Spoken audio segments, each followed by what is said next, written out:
Life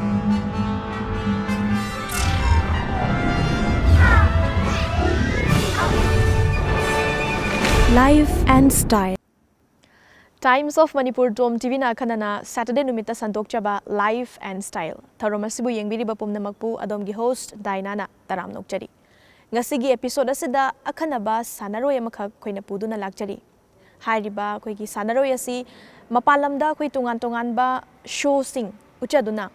acrobatics hairiba masana asida koigi achievements kaya amasu puba ngamlakraba adugumlaba sanaroy amakakni. Mayam gidamak kudol tamjage Acrobat Balchand Sharma. So guys, stay tuned.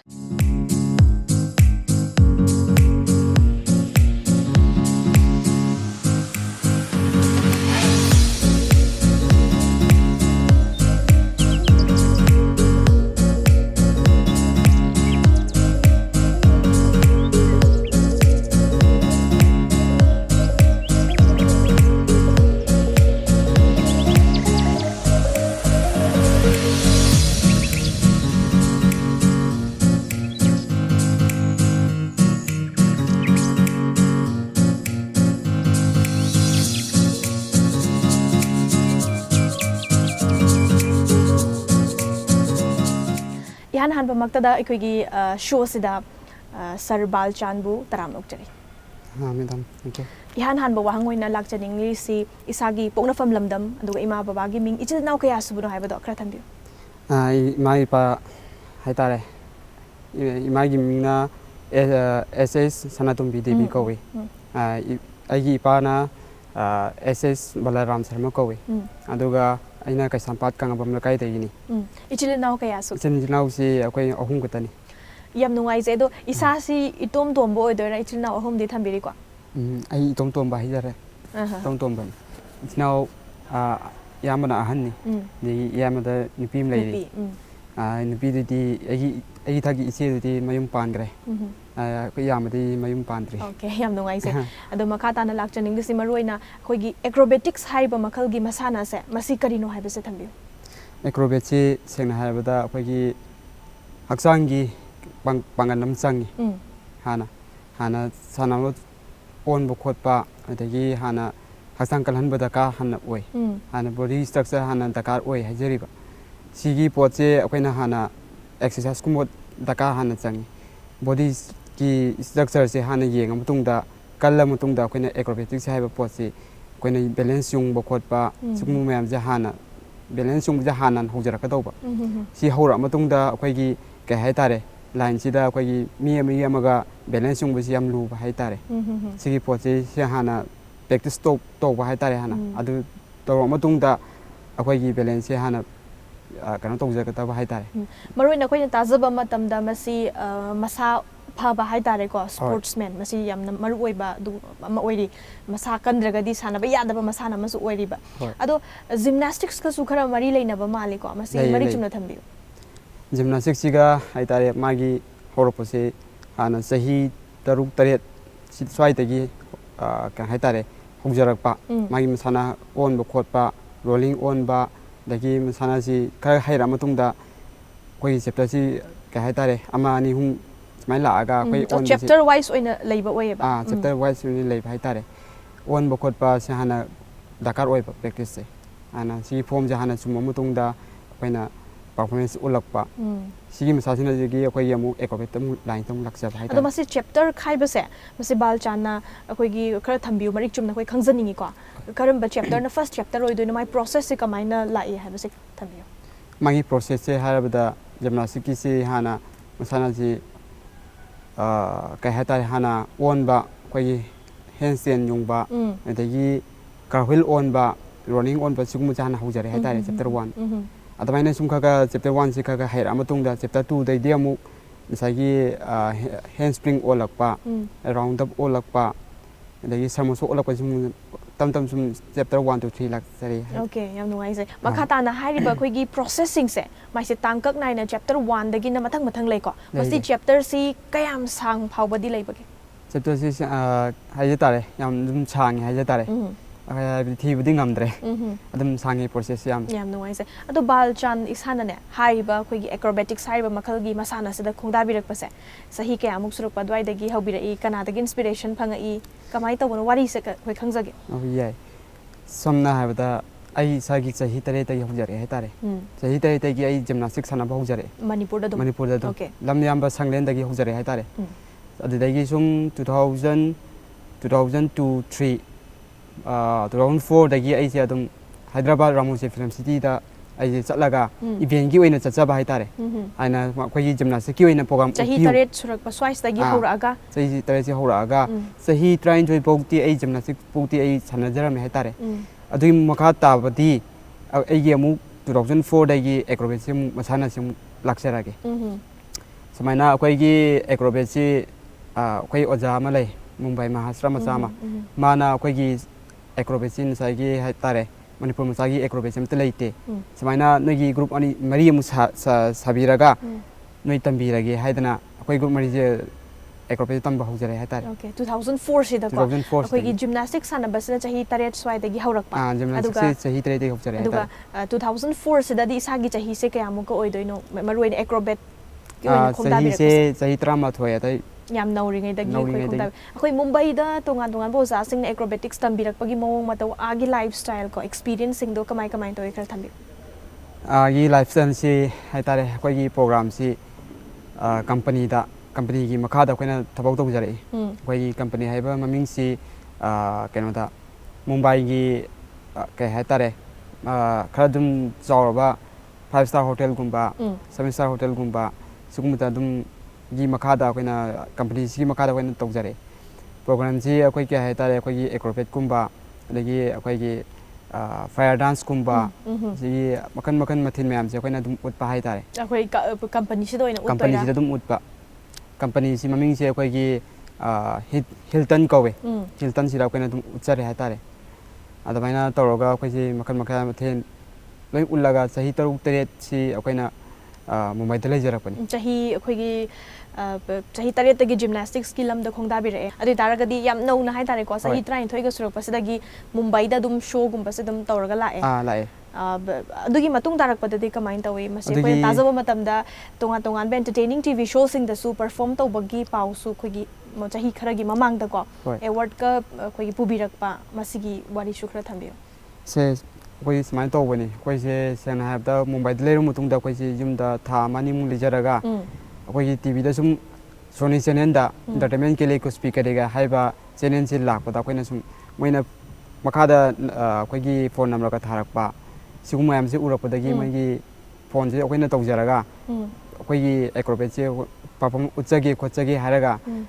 ꯑꯗꯨꯃꯥꯏꯅ ꯑꯩꯈꯣꯏꯅ performance ꯎꯠꯆꯕ ꯍꯥꯏꯇꯥꯔꯦ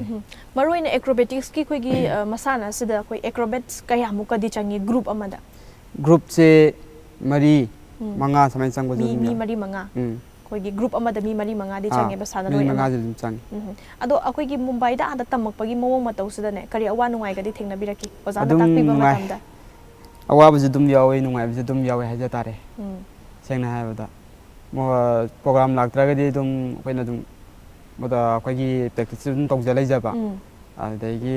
programme ꯂꯥꯛꯑꯒ ꯑꯗꯨꯝ ꯆꯠꯄ ꯁꯨꯃꯥꯏꯅ ꯑꯗꯨꯝ ꯇꯧꯋꯦ ꯍꯥꯏꯇꯥꯔꯦ ꯀꯌꯥꯝ ꯇꯣꯏꯅꯒꯗꯤ ꯂꯥꯛꯏ ꯃꯁꯤ ꯃꯄꯥꯟ ꯂꯝꯗꯗꯤ ꯑꯗꯨꯝ ꯇꯣꯏꯅ ꯑꯗꯨꯝ ꯂꯥꯛꯑꯦ ꯍꯥꯏꯇꯥꯔꯦ ꯊꯥ ꯑꯝꯗ ꯄ꯭ꯔꯣꯒ꯭ꯔꯥꯝꯁꯦ 7-8 ꯑꯗꯨꯝ ꯂꯥꯛꯑꯦ ꯍꯥꯏꯖ ꯇꯥꯔꯦ ꯄ꯭ꯔꯦꯛꯇꯤꯁꯀꯨꯝꯕ ꯑꯗꯨꯝ ꯇꯧꯃꯤꯟꯅꯕꯀꯣ ꯑꯌꯨꯛꯀꯨꯝꯕꯗ ꯅꯨꯡꯊꯤꯟꯒꯨꯝꯕꯗ ꯄ꯭ꯔꯣꯒ꯭ꯔꯥꯝ ꯂꯩꯇ꯭ꯔꯒꯗꯤ ꯑꯌꯨꯛꯀꯨꯝꯕꯗ ꯑꯗꯨꯝ ꯄ꯭ꯔꯦꯛꯇꯤꯁ ꯇꯧꯖꯔꯒ ꯑꯗꯨꯝ ꯃꯥꯅꯤ ꯑꯩꯈꯣꯏꯒꯤ ꯒ꯭ꯔꯨꯞꯅꯤꯅ ꯃꯤ 3-4ꯅꯤꯅ ꯑꯃꯅ ꯍꯦꯛ ꯁꯣꯏꯕ ꯃꯇꯝꯗ ꯄꯨꯂꯞ ꯒ꯭ꯔꯨꯞꯁꯦ ꯑꯗꯨꯝ ꯁꯣꯏꯗꯣꯏꯅꯤꯀꯣ ꯃꯁꯤꯁꯨ ꯑꯩꯈꯣꯏꯒꯤ ꯑꯋꯥꯕ ꯃꯈꯜ ꯑꯃ ꯑꯣꯏ ꯑꯗꯣ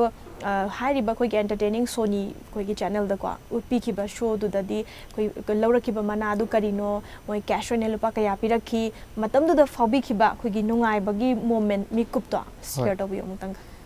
ꯑꯩꯈꯣꯏꯁꯦ ꯑꯗꯨꯝ ꯅꯨꯡꯉꯥꯏ ꯁꯨꯃꯥꯏꯅ entertainmentꯗ ꯑꯩꯈꯣꯏꯒꯤ ꯄ꯭ꯔꯣꯒ꯭ꯔꯥꯝ ꯎꯠꯈꯤꯕꯁꯦ ꯑꯗꯨꯝ ꯑꯋꯥ ꯅꯨꯡꯉꯥꯏ ꯍꯥꯏꯖ ꯇꯥꯔꯦ ꯑꯗꯨꯝ ꯑꯩꯈꯣꯏꯅ ꯐꯥꯔꯁꯇ ꯑꯩꯈꯣꯏꯒꯤ ꯖꯣꯒꯔ ꯑꯥꯏꯇꯦꯝ ꯎꯠꯂꯤ ꯑꯗꯨ ꯃꯇꯨꯡꯗ ꯑꯩꯈꯣꯏꯁꯦ ꯐꯥꯔꯁ ꯔꯥꯎꯟ ꯈꯜꯂꯦ ꯑꯗꯨꯗꯒꯤ ꯌꯨꯝꯗ ꯑꯃꯨꯛ ꯊꯣꯛꯑꯒ ꯊꯥ 1-2ꯃꯨꯛ ꯂꯩꯔꯒ ꯑꯃꯨꯛ ꯑꯩꯈꯣꯏꯁꯦ ꯑꯃꯨꯛ ꯀꯧꯔꯛꯑꯦ ꯁꯨꯃꯥꯏꯅ ꯁꯦꯂꯦꯛꯁꯟ ꯐꯪꯕꯒꯤ ꯁꯦꯀꯦꯟ ꯔꯥꯎꯟꯁꯤꯒꯤ ꯑꯃꯨꯛ ꯆꯪꯉꯦ ꯑꯗꯨꯗ ꯑꯩꯈꯣꯏꯅ ꯑꯃꯨꯛ acrobat ꯎꯠꯄ ꯍꯥꯏꯇꯥꯔꯦ acrobatꯁꯤ ꯎꯠꯆꯔꯒ ꯑꯩꯈꯣꯏꯅ ꯑꯃꯨꯛ ꯂꯥꯁꯇ ꯑꯩꯈꯣꯏꯒꯤ ꯒ꯭ꯔꯥꯟ ꯐꯥꯏꯅꯦꯜꯁꯤꯗ ꯑꯩꯈꯣꯏꯒꯤ ꯋꯤꯟꯅꯔ ꯑꯣꯏꯖꯈꯤ ꯁꯨꯃꯥꯏꯅ ꯑꯩꯈꯣꯏꯒꯤ ꯔꯤꯡ ꯖꯝꯄꯤꯡ ꯆꯣꯡꯕ ꯀꯥꯏ ꯂꯩꯌꯦꯕꯀꯣ ꯁꯤꯒꯤ ꯄꯣꯠꯁꯤꯅ ꯑꯩꯈꯣꯏꯗ ꯑꯩꯈꯣꯏ ꯑꯍꯨꯝ ꯑꯩꯈꯣꯏ ꯃꯔꯤꯁꯤꯅ ꯄꯔꯐꯣꯔꯃꯦꯟꯁ ꯎꯠꯆꯈꯤ ꯍꯥꯏꯇꯥꯔꯦ ꯑꯗꯨꯃꯥꯏꯅ ꯃꯁꯤ ꯀꯔꯝꯕ ꯁꯣꯛ ꯊꯥꯗ ꯑꯣꯏꯗꯣꯏꯅꯣ ꯀꯦꯁ ꯑꯣꯏꯅ ꯂꯨꯄꯥ ꯀꯌꯥꯒꯗꯤ ꯐꯪꯕꯤꯔꯛꯈꯤ 2010ꯗ ꯑꯣꯛꯇꯣꯕꯔꯒꯤ ꯇꯥꯡ 10 2010ꯗ ꯑꯩꯈꯣꯏꯅ ꯋꯤꯅꯔ ꯑꯣꯏꯖꯈꯤꯕ ꯇꯥꯏꯇꯜꯗꯨ ꯊꯝꯕꯤꯌꯨ ꯀꯔꯝꯕ ꯍꯥꯏꯗꯤ ꯐꯥꯔꯁ ꯀꯃꯥꯏꯅ ꯃꯈꯣꯏꯅ ꯊꯣꯟꯕꯤꯔꯛꯄꯁꯦ ꯔꯤꯌꯥ ꯃꯅꯤꯄꯨꯔ ꯍꯥꯏꯅ ꯊꯣꯜꯂꯦ ꯔꯤꯌꯥꯁꯤꯒꯤ ꯃꯃꯤꯡꯁꯦ ꯐꯣꯝ ꯃꯃꯤꯡꯁꯦ ꯔꯤꯏꯟꯀꯥꯔꯅꯦꯁꯟ ꯑꯣꯐ ꯏꯟꯗꯤꯌꯟ ꯑꯦꯀ꯭ꯔꯣꯕꯦꯠ ꯍꯥꯏꯖꯕ ꯍꯥꯏꯇꯥꯔꯦ ꯁꯨꯃꯥꯏꯅ ꯑꯩꯈꯣꯏꯅ ꯃꯃꯤꯡꯁꯦ ꯑꯃ ꯊꯣꯟꯖꯔꯒ ꯑꯩꯈꯣꯏꯅ ꯀꯩꯅꯣ ꯇꯧꯖꯕ ꯆꯠꯆꯕ ꯍꯥꯏꯇꯥꯔꯦ ꯏꯚꯦꯟꯠ ꯄ꯭ꯔꯣꯒ꯭ꯔꯥꯝꯁꯦ ꯀꯦꯁ ꯑꯣꯏꯅ ꯂꯨꯄꯥ ꯀꯌꯥ ꯀꯦꯁꯁꯦ 10 lakhs ꯑꯗꯨꯃꯥꯏꯅ ꯐꯪꯉꯤ 10 lakhsꯤ ꯉꯁꯥꯏꯒꯤ ꯒ꯭ꯔꯨꯞ ꯃꯤ ꯃꯉꯥꯅ ꯁꯥꯕꯅꯤꯅ sharing ꯇꯧꯔꯦꯀꯣ ꯑꯩꯈꯣꯏ ꯒ꯭ꯔꯨꯞ ꯃꯉꯥꯁꯤꯒꯤ ꯃꯇꯝꯗꯨꯗ ꯀꯔꯤ ꯐꯥꯎꯕꯤꯈꯤ ꯑꯦꯆꯤꯚꯃꯦꯟꯠꯁꯀ ꯐꯪꯉꯛꯄꯁꯤꯗꯀꯣ ꯌꯥꯝ ꯋꯥꯅ ꯍꯣꯠꯅꯈꯤꯕꯒꯤ ꯃꯇꯨꯡꯗ ꯑꯦꯆꯤꯚꯃꯦꯟꯠꯁ ꯑꯩꯈꯣꯏꯒꯤ ꯐꯪꯉꯛꯄ ꯂꯥꯎꯊꯣꯛꯄꯤꯔꯛꯄ ꯁ꯭ꯇꯦꯖꯇꯒ ꯊꯣꯛꯑꯒ ꯃꯅꯥ ꯂꯧꯈꯤꯕꯒꯤ ꯃꯣꯃꯦꯟꯠꯇꯣ ꯊꯝꯕꯤꯌꯨꯅꯦ ꯑꯗꯨꯝ ꯅꯨꯡꯉꯥꯏꯖꯩ ꯍꯥꯏꯇꯥꯔꯦ ꯑꯩꯈꯣꯏꯅ ꯃꯣꯏ ꯑꯗꯨꯝ ꯃꯅꯥꯁꯤ ꯎꯃꯛꯄꯗ ꯀꯔꯤ ꯀꯩ ꯍꯥꯏꯇꯥꯔꯦ ꯅꯣꯏ ꯀꯔꯤ ꯁꯦꯝꯒꯠꯄ ꯀꯔꯤ ꯇꯧꯕ ꯄꯥꯝꯃꯤ ꯄ꯭ꯂꯥꯅꯤꯡ ꯀꯔꯤ ꯂꯩ ꯍꯪꯉꯛꯏ ꯑꯗꯨꯕꯨ ꯑꯩ ꯏꯁꯥꯃꯛ ꯑꯗꯨꯝ ꯍꯥꯏꯖꯈꯤ ꯃꯅꯤꯄꯨꯔꯗ ꯁꯨꯃꯥꯏꯅ ꯇꯧꯕ ꯑꯦꯀ꯭ꯔꯣꯕꯦꯠꯁꯦ ꯂꯩꯇꯕꯅꯤꯅ ꯑꯉꯥꯡꯁꯤꯡꯁꯤ ꯇꯝꯕꯤꯕ ꯑꯗꯣ ꯇꯝꯕꯤꯔꯒ ꯁ꯭ꯀꯨꯜ ꯑꯃ ꯂꯤꯡꯈꯠꯆꯕꯅ ꯍꯥꯏꯕꯒꯤ ꯄꯣꯠꯇꯣ ꯊꯝꯖꯒꯤ ꯌꯥꯝ ꯅꯨꯡꯉꯥꯏꯖꯩ ꯑꯩꯈꯣꯏꯒꯤ ꯄ꯭ꯔꯥꯏꯖ ꯂꯧꯔꯛꯄ ꯀꯣ ꯑꯩꯈꯣꯏ ꯑꯦꯀ꯭ꯔꯣꯕꯦꯇꯤꯛꯁ ꯑꯣꯏꯅ ꯍꯥꯏꯇꯥꯔꯦ ꯑꯦꯀ꯭ꯔꯣꯕꯦꯠꯁ ꯑꯃ ꯑꯣꯏꯅ ꯑꯩꯈꯣꯏ ꯒ꯭ꯔꯨꯞ ꯑꯣꯏꯅ ꯄꯔꯐꯣꯔꯝ ꯇꯧꯈꯤꯕꯒꯤ ꯃꯣꯃꯦꯟꯠꯁꯤꯡꯗꯨ ꯚ꯭ꯌꯨꯋꯔꯁꯀꯤ ꯃꯐꯝꯗꯁꯨ ꯑꯩꯈꯣꯏ ꯎꯠꯆꯕꯒꯤ ꯈꯨꯗꯣꯡꯆꯥꯕꯗꯨ ꯂꯧꯃꯤꯟꯅꯁꯤ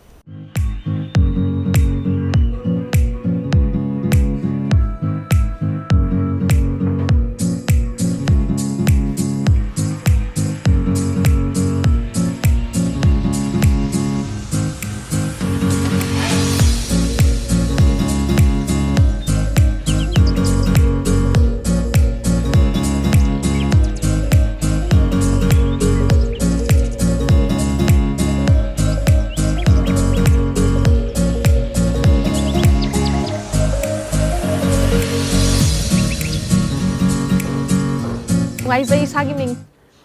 ꯖꯦꯛꯁꯟ ꯕꯤꯁꯣꯔꯖꯤꯠ ꯑꯩꯈꯣꯏ ꯇꯣꯝ ꯇꯤꯚꯤꯗꯒꯤ ꯂꯥꯛꯆꯕꯅꯤꯀꯣ ꯑꯩꯈꯣꯏ ꯁꯥꯔ ꯕꯥꯜꯆꯥꯟꯒꯤ ꯑꯩꯈꯣꯏ ꯁꯥꯇ꯭ꯔ ꯍꯥꯏꯇꯥꯔꯦ ꯑꯦꯀ꯭ꯔꯣꯕꯦꯇꯤꯛꯁꯀꯤ ꯂꯝꯁꯤꯗ ꯈꯣꯡꯗꯥꯕꯤꯔꯛꯄꯁꯤ ꯃꯁꯤ ꯏꯟꯇꯔꯦꯁꯁꯦ ꯀꯃꯥꯏꯅ ꯐꯥꯎꯕꯤꯔꯛꯀꯦ ꯏꯟꯇꯔꯦꯁꯁꯦ ꯑꯩꯈꯣꯏꯒꯤ ꯇꯤꯚꯤꯗꯒꯨꯝꯕ ꯑꯗꯩ ꯀꯩꯅꯣꯒꯨꯝꯕ ꯎꯕꯗ ꯑꯩꯈꯣꯏꯅ ꯏꯁꯥꯗ ꯍꯩꯅꯤꯡꯕ ꯑꯗꯒꯤ ꯇꯧꯅꯤꯡꯕ ꯑꯗꯨꯝꯕ ꯄꯣꯛꯂꯛꯄꯗꯒꯤ ꯀꯃꯥꯏꯅ ꯇꯧꯔꯒ ꯇꯧꯒꯗꯒꯦꯅ ꯑꯩꯈꯣꯏꯒꯤ ꯁꯨꯝ ꯊꯤꯖꯔꯀꯥꯟꯗ ꯑꯩꯈꯣꯏꯒꯤ ꯁꯥꯔ ꯕꯥꯜꯆꯥꯟ ꯎꯕꯗꯒꯤ ꯑꯩꯈꯣꯏ ꯁꯨꯃꯥꯏꯅ ꯇꯧꯔꯒꯗꯤ ꯌꯥꯅꯤ ꯍꯩꯅꯤ ꯍꯥꯏꯕꯒꯤ ꯀꯩꯅꯣꯗꯣ ꯊꯥꯖꯕ ꯂꯩꯔꯒ ꯃꯥꯒꯤ ꯃꯈꯥꯗ ꯁꯥꯟꯅꯕ ꯁꯣꯁꯤꯡꯗꯤ ꯌꯥꯎꯕꯤꯔꯨꯔꯕ꯭रा ꯍꯥꯏꯗꯤ ꯍꯧꯖꯤꯛ ꯀꯟꯅ ꯇꯝꯈꯠꯂꯛꯂꯤꯕ ꯑꯣꯏꯗꯣꯏꯔꯥ ꯑꯇꯩ ꯁꯣꯒꯨꯝꯕꯗꯤ ꯌꯥꯎꯕꯤꯔꯨꯔꯕ꯭रा ꯀꯃꯥꯏꯅ ꯇꯧꯔꯤ ꯁꯣꯒꯨꯝꯕꯁꯦ ꯑꯌꯥꯝꯕ ꯑꯗꯨꯝ ꯆꯠꯂꯦ ꯃꯄꯥꯟ ꯂꯝꯗ ꯆꯠꯄ ꯃꯅꯤꯄꯨꯔꯗꯗꯤ ꯀꯌꯥ ꯀꯟꯅ ꯆꯠꯇ꯭ꯔꯤ ꯃꯅꯤꯄꯨꯔꯗꯗꯤ ꯄ꯭ꯂꯦꯠꯐꯣꯝꯁꯦ ꯈꯤꯇꯪ ꯅꯧꯔꯤꯕꯀꯣ ꯌꯥꯝ ꯅꯨꯡꯉꯥꯏꯖꯩ ꯂꯦꯞꯄ ꯂꯩꯇꯅ ꯍꯣꯠꯅꯕꯤꯈꯣꯀꯣ ꯑꯐꯥꯎꯕ ꯁꯥꯟꯅꯔꯣꯏꯁꯤꯡ ꯑꯦꯀ꯭ꯔꯣꯕꯦꯇꯤꯛꯁꯀꯤ ꯂꯝꯁꯤꯗ ꯑꯗꯨꯝ ꯑꯣꯏꯕꯤꯔꯛꯈꯣ ꯍꯥꯏꯕ ꯋꯥꯐꯝ ꯑꯁꯤ ꯊꯝꯖꯒꯦ ꯊꯦꯡꯛ ꯌꯨ ꯁꯣ ꯃꯆ ꯃꯦꯗꯥꯝꯁꯤ ꯑꯩꯈꯣꯏꯒꯤ ꯍꯦꯗ ꯕꯦꯂꯦꯟꯁ ꯀꯣ ꯑꯩꯈꯣꯏꯅ ꯃꯤ ꯑꯃꯒꯤ ꯃꯊꯛꯇ ꯑꯩꯈꯣꯏꯅ ꯍꯦꯗ ꯇꯨ ꯍꯦꯗ ꯕꯦꯂꯦꯟꯁ ꯍꯥꯏꯇꯥꯔꯦ ꯉꯛꯁꯤꯅ ꯑꯗꯨꯝ ꯂꯣꯛ ꯑꯣꯏꯔꯒ ꯑꯗꯨꯝ ꯂꯩꯒꯗꯧꯕ ꯈ꯭ꯋꯥꯡꯒ ꯉꯛꯀꯁꯤꯅ ꯂꯣꯛ ꯑꯣꯏꯗꯣꯏꯕ ꯈꯨꯠꯁꯤꯒ ꯁꯤꯗꯤ ꯐ꯭ꯔꯤ ꯑꯗꯨꯝ ꯑꯣꯏꯕ ꯍꯥꯏꯇꯥꯔꯦ ꯉꯥꯛꯂꯤ ꯉꯥꯛꯇꯅ ꯑꯣꯏꯅ ꯕꯦꯂꯦꯟꯁ ꯄꯨꯖꯕ ꯍꯥꯏꯇꯥꯔꯦ ꯁꯤꯅ ꯀꯔꯤ ꯑꯣꯏꯗꯣꯏꯅꯣ ꯁꯤꯅ ꯑꯩꯈꯣꯏꯅ ꯁꯨꯝ ꯑꯩꯈꯣꯏꯒꯤ ꯍꯛꯆꯥꯡꯗ ꯊꯤꯟꯗꯣꯛꯄ ꯈꯣꯠꯄ ꯁꯤꯒꯨꯝꯕ ꯑꯩꯈꯣꯏꯅ ꯃꯁꯥꯁ ꯇꯧꯅꯕꯒꯤꯗꯃꯛꯇ ꯑꯩꯈꯣꯏꯅ ꯁꯦ ꯑꯩꯈꯣꯏꯒꯤ ꯍꯛꯆꯥꯡ ꯅꯥꯔꯒ ꯍꯥꯏꯇꯥꯔꯦꯀꯣ ꯈꯨꯗꯛꯀꯤ ꯑꯣꯏꯕ ꯑꯦꯃꯔꯖꯦꯟꯁꯤꯒꯤ ꯃꯁꯤ ꯐꯥꯔꯁ ꯑꯦꯗꯀꯨꯝꯕꯅꯦ ꯑꯩꯈꯣꯏꯒꯤ ꯁꯤꯅ ꯁꯥꯟꯅꯒꯗꯕ ꯍꯥꯏꯇꯥꯔꯦ ꯑꯗꯣ ꯏꯀ꯭ꯋꯤꯞꯃꯦꯟꯁꯤꯡꯁꯦ ꯑꯇꯣꯞꯄꯗꯤ ꯆꯪꯕ꯭ꯔꯥ ꯃꯁꯤꯒꯤ ꯁꯥꯟꯅꯕꯁꯦ ꯆꯪꯉꯤ ꯆꯪꯕꯁꯦ ꯑꯩꯈꯣꯏ ꯑꯦꯀ꯭ꯔꯣꯕꯦꯠꯀꯤꯗꯗꯤ ꯑꯩꯈꯣꯏ ꯊꯣꯏꯗꯣꯛꯅꯗꯤ ꯀꯌꯥ ꯗ꯭ꯔꯦꯁꯀꯨꯝꯕ ꯀꯣꯁꯇ꯭ꯌꯨꯝꯒꯨꯝꯕꯁꯦ ꯑꯩꯈꯣꯏꯅ ꯈꯔ ꯃꯦꯟꯇꯦꯟꯁ ꯈꯔ ꯂꯩ ꯃꯥꯅꯦ ꯚꯥꯕꯣꯛꯁꯤꯒꯤ ꯏꯟꯇꯔꯦꯁꯁꯦ ꯑꯩꯈꯣꯏꯅꯀꯣ ꯑꯩꯈꯣꯏꯅ ꯎꯠꯄꯗ ꯃꯥꯅꯦ ꯑꯩꯈꯣꯏꯅ ꯃꯥꯅꯦ ꯈꯔ ꯑꯣꯟꯕ ꯈꯣꯠꯄꯗ ꯑꯩꯈꯣꯏꯅ ꯐꯖꯅꯕꯒꯤꯗꯃꯛꯇ ꯑꯩꯈꯣꯏꯅ ꯏꯟꯇꯔꯦꯁꯁꯤ ꯈꯤꯇꯪ ꯄꯔꯐꯣꯔꯃꯦꯟꯁ ꯈꯔ ꯆꯪꯉꯤ ꯍꯥꯏꯖ ꯇꯥꯔꯦ ꯗ꯭ꯔꯦꯁ ꯑꯃ ꯌꯥꯝ ꯃꯔꯨ ꯑꯣꯏꯔꯦ ꯗ꯭ꯔꯦꯁ ꯑꯃ ꯃꯊꯪꯗ ꯃꯔꯨ ꯑꯣꯏ ꯀꯔꯤ ꯄꯣꯠꯂꯝꯁꯤꯡꯗꯤ ꯆꯪꯉꯤ ꯄꯣꯠꯂꯝꯁꯦ ꯑꯩꯈꯣꯏꯅ ꯆꯪꯕꯁꯦ ꯑꯇꯩꯗꯤ ꯈꯔꯗꯤ ꯆꯪꯉꯛꯑꯅꯤ ꯃꯦꯇꯔꯤꯌꯦꯜꯁꯤꯡꯁꯦ ꯐꯥꯌꯔ ꯗꯥꯟꯁꯇꯨꯃ ꯇꯧꯒꯦ ꯍꯥꯏꯇꯥꯔꯒꯗꯤ ꯑꯩꯈꯣꯏꯒꯤ ꯆꯩ ꯍꯥꯏꯇꯥꯔꯦ ꯑꯩꯈꯣꯏꯒꯤ ꯁ꯭ꯇꯤꯜ ꯄꯥꯏꯞꯁꯦ ꯑꯃ ꯗꯔꯀꯥꯔ ꯑꯣꯏ ꯑꯗꯒꯤ ꯀꯣꯇꯟꯒꯤ ꯊꯧꯔꯤ ꯗꯔꯀꯥꯔ ꯑꯣꯏ ꯑꯗꯨꯒ ꯇꯔꯥ ꯗꯔꯀꯥꯔ ꯑꯣꯏꯔꯛꯀꯅꯤ ꯑꯗꯒꯤ ꯑꯩꯈꯣꯏꯒꯤ ꯀꯩ ꯍꯥꯏꯇꯥꯔꯦ ꯐꯥꯏꯕꯔꯁꯤ ꯗꯔꯀꯥꯔ ꯑꯣꯏꯔꯛꯀꯅꯤ ꯑꯗꯣ ꯁꯤꯒꯨꯝꯕꯁꯤ ꯈꯔ ꯂꯣꯏꯁꯤꯜꯍꯧꯕ ꯗꯔꯀꯥꯔ ꯑꯣꯏ ꯑꯣꯀꯦ ꯌꯥꯝ ꯑꯗꯩ ꯅꯨꯡꯉꯥꯏꯖꯩ ꯀꯦꯔꯣꯁꯤꯟ ꯄꯦꯇ꯭ꯔꯣꯜꯒꯨꯝꯕ ꯁꯤꯒꯨꯝꯕꯁꯤ ꯌꯥꯝ ꯃꯁꯤ ꯗꯔꯀꯥꯔ ꯑꯣꯏ ꯐꯥꯌꯔ ꯁꯣꯒꯨꯝꯕꯗꯀꯣ ꯁꯨꯝꯕ ꯎꯕꯁꯦ ꯑꯗꯨꯒ ꯑꯩꯈꯣꯏꯅ ꯃꯦꯟꯇꯦꯅꯦꯟꯁ ꯀꯔꯤꯒꯨꯝꯕ ꯐꯥꯌꯔ ꯅꯠꯇ꯭ꯔꯒꯁꯨ ꯑꯩꯈꯣꯏꯒꯤ ꯑꯇꯣꯞꯄ ꯔꯤꯡ ꯂꯤꯠꯄ ꯈꯣꯠꯄ ꯁꯤꯒꯨꯝꯕꯁꯦ ꯗꯔꯀꯥꯔ ꯑꯣꯏ ꯑꯩꯈꯣꯏꯅ ꯑꯩꯈꯣꯏꯒꯤ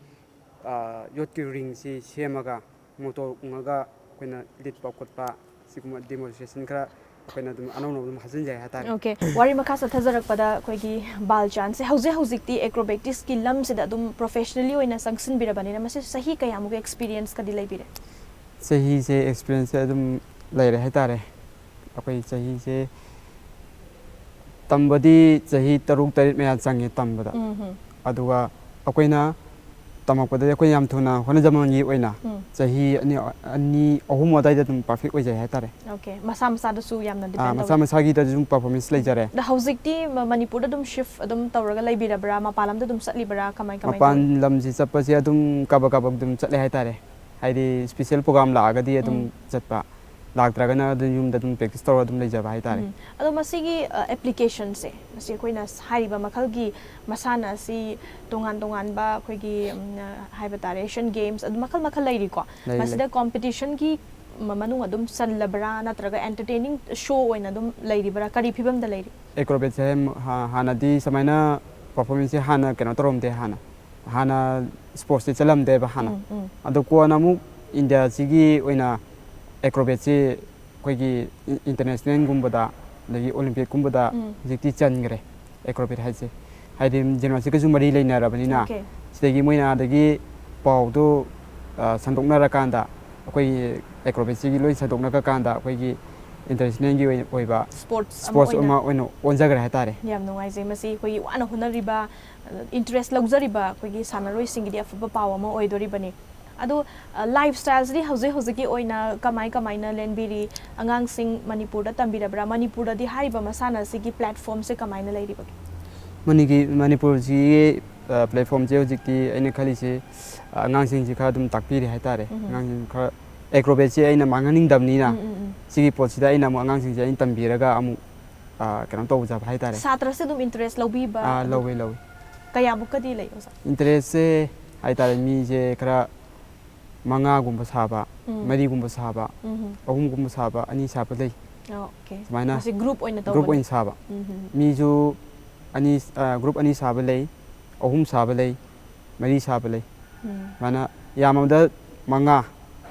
ꯑꯗꯣ ꯑꯩꯈꯣꯏ ꯌꯥꯝꯃꯕꯗ ꯑꯩꯈꯣꯏꯗꯤ ꯃꯉꯥꯁꯤꯐꯥꯎꯗ ꯑꯩꯅ ꯁꯦꯝꯒꯠꯆꯔꯒ ꯑꯉꯥꯡꯁꯤꯡꯁꯦ ꯃꯤꯠ ꯅꯥ ꯈꯔ ꯁꯤꯡꯍꯟꯕ ꯍꯥꯏꯇꯥꯔꯦ ꯑꯗꯨꯒ ꯑꯩꯈꯣꯏꯅ ꯑꯃꯨꯛ ꯑꯉꯥꯡꯁꯤꯡꯁꯦ ꯑꯃꯨꯛ ꯄꯔꯐꯣꯔꯃꯦꯟꯁ ꯑꯩꯈꯣꯏꯅ ꯑꯃꯨꯛ ꯑꯩꯈꯣꯏꯒꯤ ꯏꯟꯇꯔꯇꯦꯟꯃꯦꯟ ꯄ꯭ꯔꯣꯒ꯭ꯔꯥꯝꯒꯨꯝꯕꯗ ꯑꯩꯅ ꯄꯨꯊꯣꯛꯆꯒꯦꯅ ꯈꯜꯂꯤ ꯑꯣꯀꯦ ꯃꯁꯤ ꯑꯦꯟꯇꯔꯇꯦꯟꯃꯦꯟꯗ ꯄꯨꯊꯣꯛꯄꯁꯨ ꯐꯩ ꯂꯣꯏꯅꯅ ꯁ꯭ꯄꯣꯔꯠꯁꯀꯤ ꯂꯝꯗ ꯑꯩꯈꯣꯏ ꯀꯣꯝꯄꯤꯇꯤꯁꯟꯒꯤ ꯍꯥꯏꯇꯥꯔꯦꯀꯣ ꯃꯁꯤ ꯂꯦꯚꯦꯜꯗ ꯌꯧꯔꯛꯄ ꯍꯥꯏꯕꯁꯤꯗꯤ ꯑꯩꯈꯣꯏꯒꯤꯁꯨ ꯃꯥꯏ ꯑꯣꯏꯖꯗꯣꯔꯤꯕꯅꯤ ꯑꯗꯣ ꯕꯥꯜꯆꯥꯟꯒꯤ ꯑꯣꯏꯅꯗꯤ ꯄ꯭ꯔꯦꯛꯇꯤꯁ ꯑꯃꯗꯤ ꯑꯉꯥꯡꯁꯤꯡꯕꯨ ꯇꯥꯛꯄꯤ ꯇꯝꯕꯤꯕꯁꯦ ꯈꯨꯃꯟ ꯂꯝꯄꯥꯛ ꯍꯥꯏꯔꯤꯕ ꯃꯐꯝꯁꯤꯗ ꯑꯗꯨꯝ ꯇꯧꯕꯤꯕ꯭ꯔꯥ ꯀꯃꯥꯏꯅ ꯇꯧꯋꯤ ꯑꯗꯨꯝ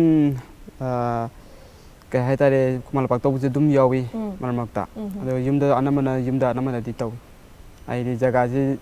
ꯏꯃꯥꯟꯅꯕꯁꯤꯡꯁꯤ ꯈꯔꯗꯤ ꯂꯥꯞꯅꯕꯅꯤꯅ ꯖꯒꯥꯁꯦ ꯑꯩꯈꯣꯏꯗ ꯀꯧꯔ ꯇꯧꯔꯕꯁꯨ ꯌꯥꯎꯏ ꯃꯣꯏꯗ ꯆꯠꯂꯒ ꯇꯧꯔꯕꯁꯨ ꯑꯗꯨꯝ ꯌꯥꯎꯏ ꯌꯥꯝ ꯅꯨꯡꯉꯥꯏꯖꯩ ꯑꯗꯨꯒ ꯃꯔꯨꯑꯣꯏꯅ ꯑꯦꯀ꯭ꯔꯣꯕꯦꯠ ꯃꯁꯥꯟꯅ ꯑꯃ ꯑꯣꯏꯅꯀꯣ ꯑꯩꯈꯣꯏꯒꯤ ꯍꯥꯏꯔꯤꯕ ꯁꯥꯟꯅꯕ ꯑꯁꯤꯗ ꯃꯁꯥꯟꯅ ꯑꯁꯤꯗ ꯃꯥꯒꯤ ꯐꯣꯔꯝꯁ ꯑꯗꯨꯒ ꯉꯁꯥꯏꯁꯨ ꯄꯟꯕꯤꯈ꯭ꯔꯦ ꯃꯃꯥꯡꯗ ꯑꯩꯈꯣꯏꯒꯤ ꯇꯣꯉꯥꯟ ꯇꯣꯉꯥꯟꯕ ꯆꯦꯞꯇꯔ ꯂꯩꯅꯀꯣ ꯑꯩꯈꯣꯏ ꯄꯟꯕ ꯌꯥꯕ ꯇꯔꯃꯤꯅꯣꯂꯣꯖꯤꯒꯨꯝꯕ ꯂꯩꯕ꯭ꯔꯥ ꯁꯤꯒꯤ ꯁ꯭ꯇꯦꯞꯁꯤꯅ ꯁꯤ ꯀꯧꯏ ꯀꯥꯏꯅ ꯂꯩꯔꯒꯗꯤ ꯈꯔ ꯁꯤꯌꯔ ꯇꯧꯕꯤꯌꯨ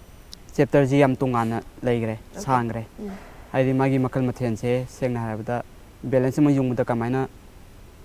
ꯌꯨꯡꯊꯒꯦ ꯑꯗꯒꯤ ꯃꯤ ꯑꯃ ꯌꯨꯡꯕꯁꯤ ꯌꯥꯝ ꯂꯥꯏꯅ ꯇꯧꯕ ꯉꯝꯕ ꯊꯣꯛꯄ ꯉꯝꯒꯗꯕ ꯁꯤꯗ ꯑꯩꯈꯣꯏꯅ ꯄ꯭ꯔꯦꯛꯇꯤꯁ ꯌꯥꯝ ꯆꯪꯉꯤ ꯃꯈꯜ ꯃꯊꯦꯜꯁꯦ ꯃꯈꯥꯗ ꯍꯥꯟꯅ ꯕꯦꯂꯦꯟꯁ ꯌꯨꯡꯕ ꯇꯝꯕ ꯑꯗꯒꯤ ꯕꯦꯂꯦꯟꯁꯁꯤ ꯃꯈꯥꯗ ꯍꯩꯔꯕ ꯃꯇꯨꯡꯗ ꯑꯃꯨꯛ ꯃꯤꯒ ꯑꯃꯨꯛ ꯕꯦꯂꯦꯟꯁ ꯌꯨꯡꯅꯕ ꯑꯣꯏꯔꯛꯄ ꯍꯥꯏꯇꯥꯔꯦ ꯇꯝꯃꯛꯄ ꯁꯨꯃꯥꯏꯅ ꯂꯩꯖꯩ ꯌꯥꯝ ꯅꯨꯡꯉꯥꯏꯖꯩ ꯑꯗꯣ ꯗꯥꯏꯠꯀꯤ ꯃꯇꯥꯡꯗꯁꯨ ꯂꯥꯛꯆꯒꯦ ꯃꯔꯛ ꯊꯠꯅ ꯑꯩꯈꯣꯏꯒꯤ ꯕꯥꯜꯆꯥꯟꯒꯤ ꯁꯥꯇ꯭ꯔꯁꯤꯡ ꯍꯥꯏꯇꯥꯔꯦꯀꯣ ꯍꯣꯔꯦꯟ ꯁꯣꯁꯤꯒꯤ ꯃꯔꯛꯇ ꯑꯩꯈꯣꯏꯒꯤ ꯁ꯭ꯇꯦꯞꯁꯤꯡꯁꯦ ꯈꯔ ꯁꯤꯅ ꯁꯤ ꯀꯧꯏ ꯁꯤꯒꯤ ꯁ꯭ꯇꯦꯞꯁꯤꯅ ꯁꯤꯅꯤ ꯀꯥꯏꯅ ꯗꯤꯃꯣꯟꯁꯇ꯭ꯔꯦꯁꯟꯒꯤ ꯃꯑꯣꯡꯗ ꯎꯠꯊꯣꯛꯆꯕꯒꯤ ꯈꯨꯗꯣꯡꯆꯥꯕꯗꯨ ꯇꯦꯟꯇꯞꯅ ꯊꯝꯕꯤꯔꯒꯗꯤ ꯌꯥꯝ ꯅꯨꯡꯉꯥꯏꯖꯒꯅꯤ ꯚ꯭ꯌꯨꯋꯔꯁꯤꯁꯨ ꯁꯣꯏꯗꯅ ꯈꯨꯗꯣꯜ ꯇꯝꯁꯤ ꯑꯗꯨꯝ ꯑꯍꯥꯟꯕꯗ ꯍꯧꯖꯤꯛꯀꯤ ꯀꯩꯅꯣꯒꯤ ꯍꯥꯟꯅ ꯍꯧꯔꯁꯤ ꯖꯦꯛꯁꯟꯗꯒꯤꯀꯣ ꯖꯦꯛꯁꯟꯒꯤ ꯍꯥꯟꯅ ꯍꯤꯞꯄꯤꯔꯣ ꯐꯥꯔꯁꯇ ꯃꯤꯁꯦ ꯕꯦꯂꯦꯟꯁ ꯑꯃ ꯌꯨꯡꯒꯦ ꯍꯥꯏꯇꯥꯔꯒꯗꯤ ꯑꯍꯥꯟꯕꯗ ꯐꯥꯔꯁꯇ ꯆꯪꯉꯤꯁꯤ ꯍꯥꯟꯅ ꯍꯤꯞꯄ ꯍꯥꯟꯅ ꯗꯔꯀꯥꯔ ꯑꯣꯏ ꯄꯤꯂꯔꯁꯤ ꯍꯥꯟꯅ ꯑꯗꯨ ꯃꯇꯨꯡꯗ ꯁꯦꯀꯦꯟ ꯆꯦꯞꯇꯔꯗ ꯑꯩꯈꯣꯏ ꯑꯃꯨꯛ ꯂꯥꯛꯀꯗꯣꯏꯁꯤꯅ ꯑꯩꯈꯣꯏ ꯕꯤꯁꯣꯖꯤꯠ ꯍꯥꯟꯅ ꯂꯥꯛꯆꯒꯦ ꯅꯪꯒꯟꯗ ꯉꯥꯛꯄꯗꯣ ꯍꯥꯟꯅ ꯑꯃ ꯇꯧꯁꯤꯀꯣ ꯁꯦꯀꯦꯟ ꯁ꯭ꯇꯦꯞꯇ ꯑꯗꯨ ꯃꯊꯪꯗ ꯑꯩꯈꯣꯏꯒꯤ ꯑꯅꯤꯜ ꯊꯥꯔꯠ ꯁ꯭ꯇꯦꯞꯇ ꯑꯩꯈꯣꯏꯒꯤ ꯕꯦꯂꯦꯟꯁ ꯌꯨꯡꯕꯗꯣ ꯍꯦꯟꯁ ꯇꯨ ꯍꯦꯟꯁ ꯁ꯭ꯇꯦꯟ ꯀꯣ ꯑꯗꯨꯃ ꯇꯧꯔꯁꯤ balance ꯌꯨꯡꯁꯤꯀꯣ ꯌꯥꯔꯤꯈꯩꯗꯤ ꯈꯨꯠꯇꯨ straight ꯂꯩꯍꯟꯕꯤꯌꯨꯀꯣ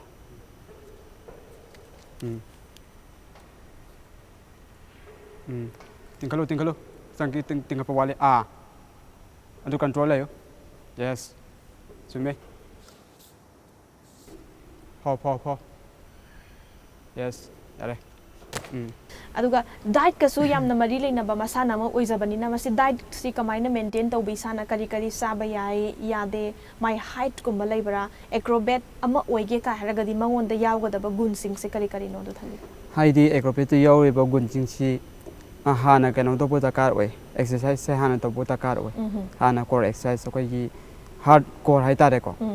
suguma hana dakar oi jare hai tare panganji hana kalandragadi kamaina acrobat si mani mani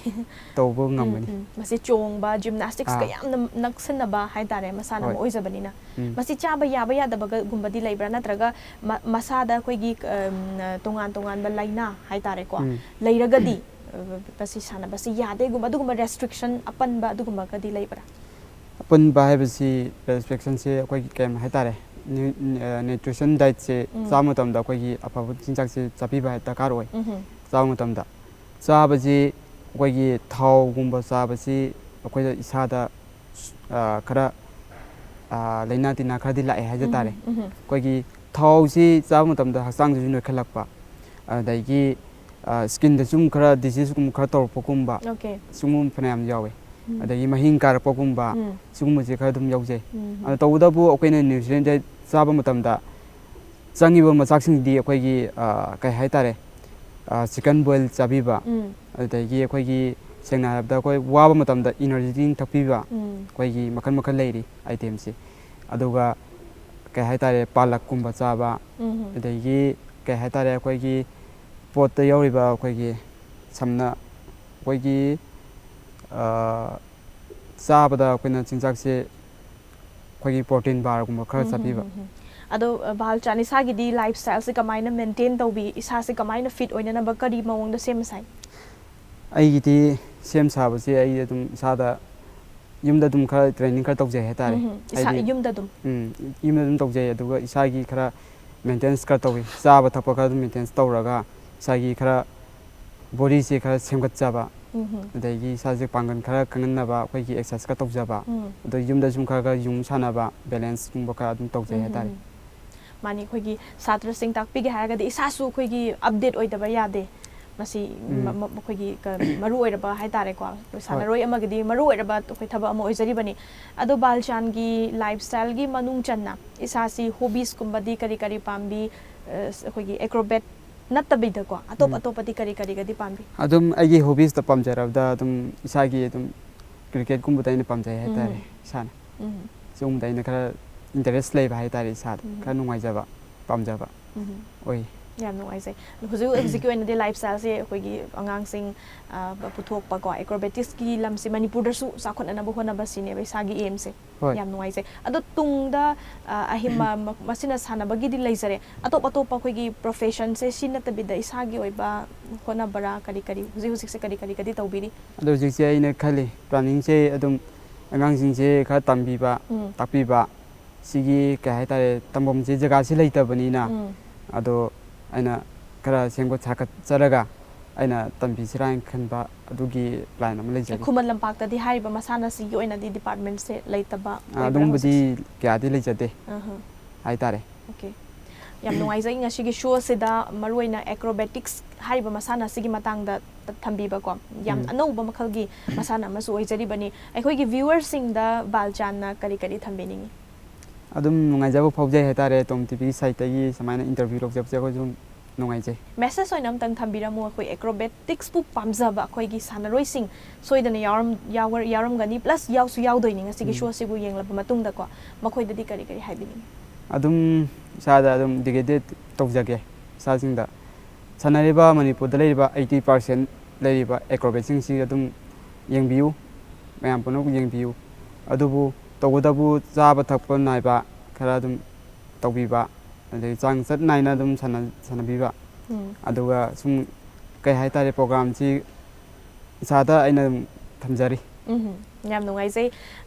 Balchand gi tungi punsi da su ko khoi gi afaba oza haibadu oibi ko aduga acrobatics hariba khoi gi yam nei nau na la iba khoi Manipur gi keno dadi khai direct Manipur iramdam dadi masi nau na thokpa masana ni masi sakhat pa mapung faraba khoi sports su sale haibire ko masi oimina se haiba wafa masi thamjage TOMTV gi mai kai dagi afabata oibi haiba wafa masi thamjari thank you so much Well, those are the upcoming acrobat players from Manipur. Maningda laiba sanaroi singasi acrobatics haiba masana sida thawai haksang yauna akoigi pamna sangsin directly adugumlaba sanaroi ngaktani ngasigi episode asida akoina acrobatics haiba masana si karino haiba du khangan jagre mathangi episode ta tungan ba guessing natraga tungan ba kanaba subject ama putuna lakjage matamadu fawbugi damakta di kainan bagiya tangadu luxury. Thank you.